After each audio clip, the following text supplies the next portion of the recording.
Hi అండి, నేను మీ సత్యవను. నాకు మంచి జరిగిన విషయం మీ అందరికీ చెప్పాలనుకుంటున్నా. ఇది చెప్పడం వల్ల మీరు కూడా ముందు ముందు అలా చేసుకుంటారని, వీలైనోళ్ళు అందరూ చేసుకోవాలని నేను చెప్పట్లేదు. మీకు ఏదైతే మంచిగా సత్యవ చెప్పింది మనం కూడా చేసుకుందాం అనుకున్న వారు చేసుకుంటారని చెప్తున్నా. వేములవాడ, కొమరెల్లి, కొండగట్టు పోతే ఓన్లీ దర్శనం దేవుణ్ణి పూర్తిగా చూడకముందే దొబ్బెత్తారు కదండి. అలాంటి చోటకైతే ఎంత కష్టమైన ఇబ్బంది పడిపోయి దర్శనం చేసుకొచ్చుకుంటారు. మన అనంతరం గ్రామంలో ఎన్నో దేవుళ్ళు ఉన్నాయి. అందులో నేను అన్ని దేవాలయాలకు పోయినా, కాకపోతే నిరుడు శివరాత్రి రోజు మన అశోకయ్య గారు కట్టిన గుడి. ఇలా చెప్పడం వల్ల అందరికీ తెలియదు కదా, వివరించి చెప్తున్న. అయ్యగారు ఏమీ అనుకోవద్దు మీరు. మంచి అశోకసారి పంచాంగం చూసి వాస్తు జ్యోతిషం అన్నీ చెప్పబడే ఆ అయ్యగారు లక్ష్మీ నరసింహస్వామి దేవాలయం వాగొడ్డుకు కట్టిండు. అక్కడ నవగ్రహాలు, నాగమ్మ, అంజన్న అందరినీ ప్రతిష్ఠించిర్రు. అక్కడికి నేను పోయిన శివరాత్రి రోజు పోయినా. మనస్ఫూర్తిగా అయ్యగారు నాకు పసుపు కుంకుమ అన్నీ ఇటుతోటి ఆ విగ్రహాలకు అభిషేకం చేయించిండు. గత 2 సంవత్సరాలుగా శరీర పరంగా ఇబ్బంది పడ్డా. నా శరీరంలో ఏముందో నాకు తెలియలేదు. రోజు దీపము పూజ ఎన్ని చేసినా నా శరీరంలో ఏదో ఒకటి ఉండి నన్ను ఇబ్బంది పెట్టింది. అది ఏందన్నది నాకు అర్థం కాలే. చివరికి శివరాత్రి రోజు అశోకయ్య గారు గుడికి నేను పోయినా. నా చేతితోటి స్వయంగా అశోకయ్య గారు పసుపు కుంకుమలతో అన్ని రకాల అభిషేకం చేయించిన రోజు చాలా సంతోషం అనిపించింది. సాయంత్రం పోయి గంట దీపంలో నూనె పోసి వెలిగించొచ్చిన. మళ్ళీ ఇంట్లో వెలిగించుకున్నా.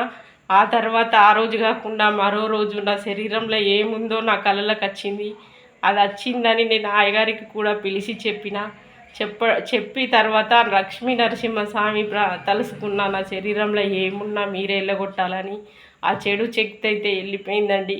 పోయిన శివరాత్రి నుండి నా ఆరోగ్యం బాగుంది. మన ఊళ్ళో లక్ష్మీ నరసింహస్వామి గుడి ఉంది. తప్పకుండా మీకు వీలైన వారాలు శుక్రవారమా, సోమవారమా, శనివారమా, లేదంటే దేవునికి వారాలు ఏముందండి, మీకు వీలైన మీకు నచ్చిన రోజు పోయి ఆ స్వామిని దర్శనం చేసుకోండి. మీకు శరీరంలో కానీ ఇంట్లో కానీ ఏ ఇబ్బంది ఉన్నా తప్పకుండా తొలగిపోతుంది. నేనైతే పోయిన ఆరోగ్యపరంగా నాకు బాగుంది. ఎన్ని చేసినా పోనిది ఆ స్వామి దర్శనం అభిషేకంతో నా శరీర ఇబ్బంది తొలగిపోయింది. మీరు కూడా ఇలా దగ్గరున్న గుళ్ళల్లో మనస్ఫూర్తి అభిషేకాలు చేసి దగ్గరి గుళ్ళకు పోయి చేయించుకోండి. తప్పకుండా ఇంటి ముంగటి తులసమ్మను అశ్రద్ధ చేయొద్దు. ఇంటెనక మందు చెట్టును కూడా అశ్రద్ధ చేయొద్దు. ఇంటెనక ఇంటి ముందు ఉన్నాయే మనకు చాలా గొప్పవి. ఇంటి ముందట సూర్యుడిని కూడా అశ్రద్ధ చేస్తారు. ప్రతి ఒక్క ఆడళ్ళు మొగోళ్ళైనా తప్పకుండా సూర్యునికి స్నానం చేయగానే మొక్కండి. మన ఊళ్ళో ఉన్న గుళ్ళకు తప్పకుండా పోండి.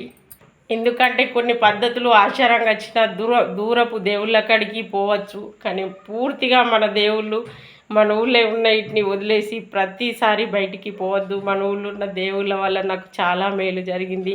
బ్రహ్మంగారి గుళ్ళే కూడా ఓ మమ్మీ నా పురుషోత్తమయ్య గారు కూర్చోబెట్టిండు. ఒక్క వస్తువు కూడా నేను తీసుకుపోలే. 2 సార్లు కూర్చోబెట్టిండు. ఆ రకంగా కూడా మంచిగా జరిగింది.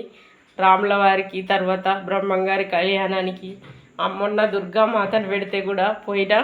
అలాగా వాళ్ళ ఇబ్బందులు ఉంటే తప్పకుండా పోండి. లక్ష్మీదేవి కటాక్షమైన నరసింహస్వామి ఎలాంటిదైనా తొలగించుతాడు కదా. తప్పకుండా మన కోసమే గుడి కట్టిరు కదా అండి. మర్చిపోకుండా మీకు ఏ ఇబ్బంది ఉన్నా ఆ లక్ష్మీ నరసింహ స్వామి దగ్గర ముడుపు కట్టుకొని రండి, తప్పకుండా తీరుతుంది. బాయ్ అండి. ఆడపిల్లలు పుట్టిన వాళ్ళకు, మగ పిల్లాడు కావాలని ఉన్నోళ్ళకు కూడా చెప్తున్నా. ధరంపూరికో నల్లగొండకో గూడెమో పోయి ముడుపు కట్టాల్సిన అవసరం లేదండి. మన ఊళ్ళో లక్ష్మీ నరసింహస్వామి ఉన్నాడు కదా, ప్రసన్న లక్ష్మీ నరసింహస్వామి అంటే ఇంకా తొందరగా ప్రేమ కురిపిస్తాడన్నమాట. ఆయనకు ముడుపు కట్టుకొని మీకు కావలసిన కోరిక తీర్చుకొని మీరు ఏదైనా మనసులో మొక్కితే ఆ దేవునికి సమర్పించుకోర్రి. బాయ్ అండి. నేను చెప్పేది అబద్ధం కాదండి. మొక్కి మీ ఫలితం పొందినాకనే నమ్మండి. బాయ్ అండి.